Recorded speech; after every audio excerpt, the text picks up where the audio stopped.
नमस्कार बच्चों, सत श्री अकाल बच्चों, कैसे हो आप लोग। मैं इस टॉपिक में बहुत ही ज्यादा इंपॉर्टेंट टॉपिक पढ़ाने वाला हूं, डॉट प्रोडक्ट। डॉट प्रोडक्ट बहुत ज्यादा यूज होने वाला है आपके आने वाले फिजिक्स के चैप्टर्स में। सो डॉट प्रोडक्ट को पढ़ाने से पहले मैं आपको बताना चाहता हूं कि मैं एससी वर्मा की पूरी बुक को थियरी एज वेल एज के सारे क्वेश्चंस मैं अपने वीडियो के माध्यम से सॉल्व करने वाला हूं। तो अगर आप एससी वर्मा की बुक को पूरी तरह से खत्म करना चाहते हो तो आप चैनल को अभी सब्सक्राइब कर लो, वीडियो को लाइक कर लो और अपने दोस्तों को बताओ, शेयर करो।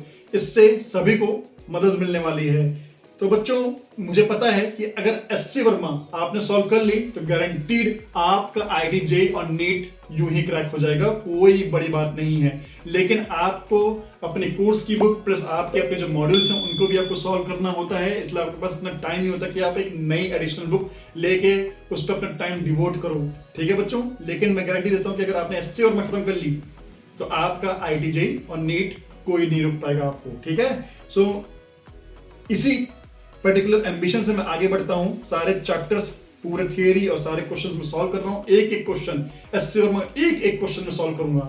चलो अभी मैं चैप्टर 2 पढ़ा रहा हूं। चैप्टर 2 का ये शायद 5वां या 6वां टॉपिक है, मुझे शायद याद नहीं है, लेकिन ये डॉट और स्केलर प्रोडक्ट के बारे में बात करता है।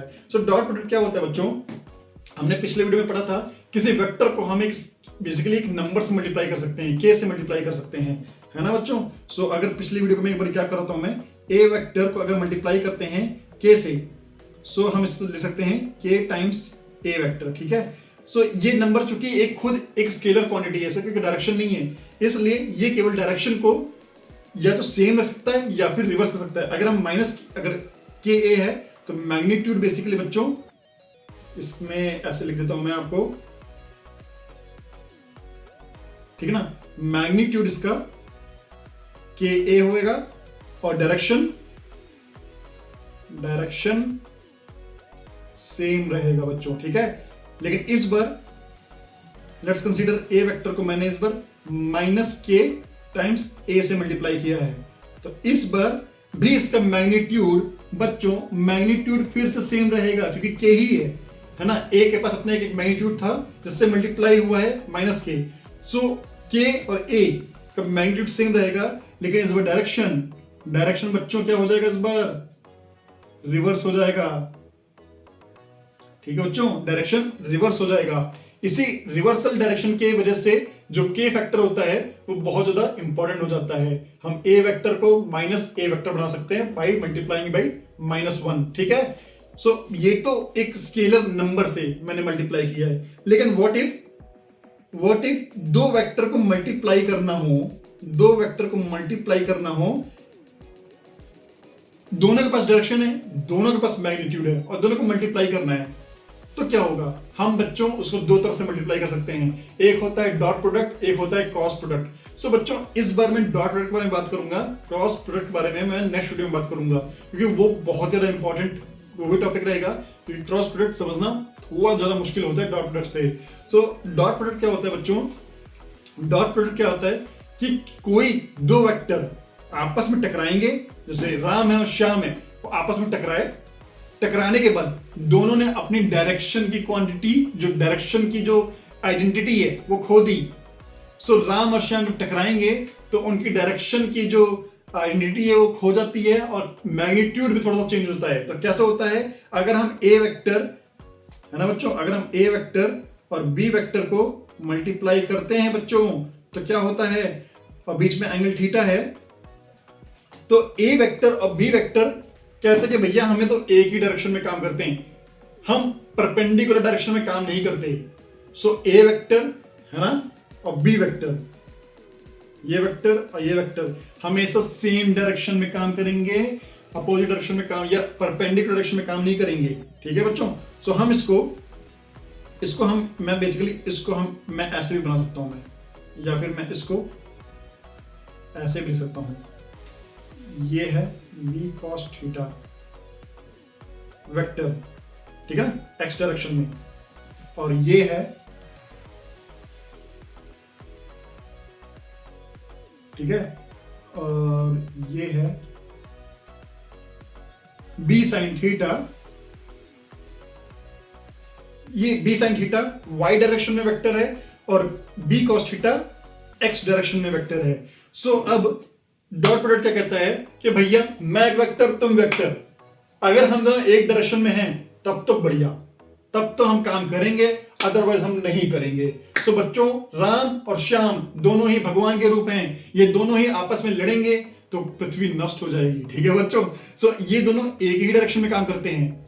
सो राम और श्याम जब एक डायरेक्शन में काम करेंगे तो कहते हैं ठीक है भैया, तो तुम्हारा मैग्नीट्यूड है तो मेरा मैग्नीट्यूड है, मल्टीप्लाई करते हैं लेकिन सेम डायरेक्शन में। सो अगर हम a डॉट बी वेक्टर लिखेंगे बच्चों, जो कि मल्टीप्लिकेशन होता है लेकिन डॉट के टर्म्स में, तो हम लिख सकते हैं ए का मैग्नीट्यूड मल्टीप्लाई बाई बी का एक डायरेक्शन में मैग्नीट्यूड। सो एक डायरेक्शन में मैग्नीट्यूड कितना हो जाएगा बच्चों उसका, बी कॉस थीटा। ठीक है ना, और जब मल्टीप्लाई होगा तो ये एक इसका डायरेक्शन खो जाएगा। इस बार ए dot B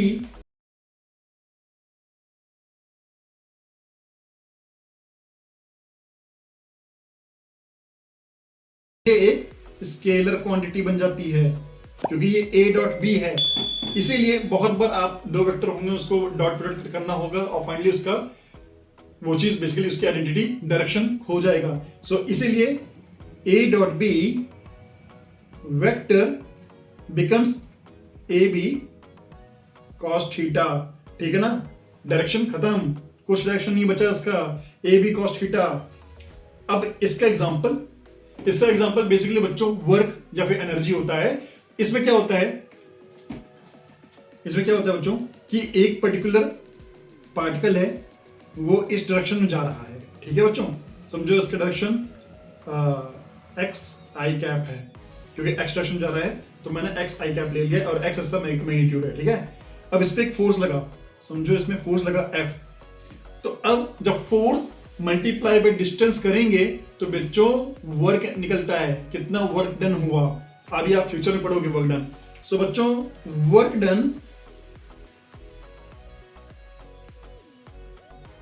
equal to f dot r लिखते हैं।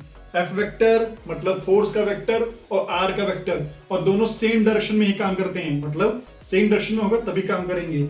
और फाइनली यहां पे हम अगर दोनों के बीच में एक एंगल है तो हम एफ आर कॉस थीटा लिख सकते हैं डायरेक्टली। ठीक है बच्चों, सो अगर लेट्स कंसीडर कि इस बार ये हमारा एक वेक्टर है, समझिए ये है आई कैप, जे कैप तो होगा नहीं क्योंकि इस बार रैंडम डायरेक्शन में है। सो इस बार इसका डायरेक्शन एक्स वेक्टर है या आर वेक्टर है। यस, ठीक है बच्चों, लेट्स कंसीडर कि इसका एक वेक्टर आर है और इस बार फोर्स ऐसा लग रहा है, एफ वेक्टर ऐसा लग रहा है, तो बच्चों दोनों के बीच में एंगल थीटा है, तो हम वर्क डन लिखेंगे